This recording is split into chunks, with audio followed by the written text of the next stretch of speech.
قیامت کے روز فرشتوں کو کیسے موت آئے گی؟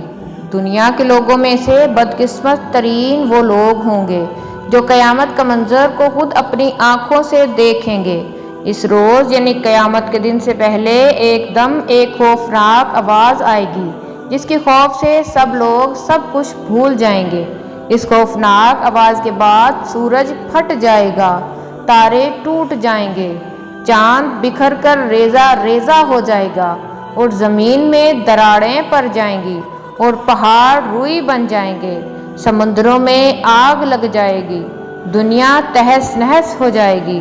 پھر اس خوفناک آواز کے ساتھ پوری دنیا کو اللہ تعالیٰ موت دے دے گا۔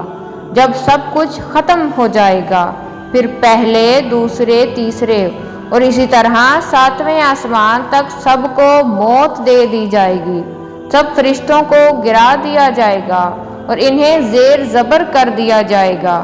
پھر رب تعالیٰ فرمائے گا کہ کون باقی ہے؟ آواز سن کر ملک الموت حضرت عزرائیل علیہ السلام کہیں گے کہ یا اللہ، مجھ سمیت تیرے 4 فرشتے ہیں، یہ جبرائیل، میکائیل اور اسرافیل۔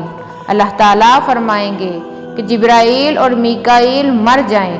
اس پر اللہ کا عرش کہے گا یا اللہ، جبرائیل اور میکائیل کو۔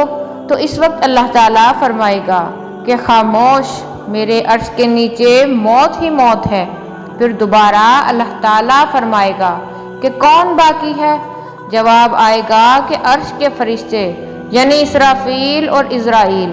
پھر اللہ تعالیٰ فرمائے گا کہ اسرافیل مر جائے۔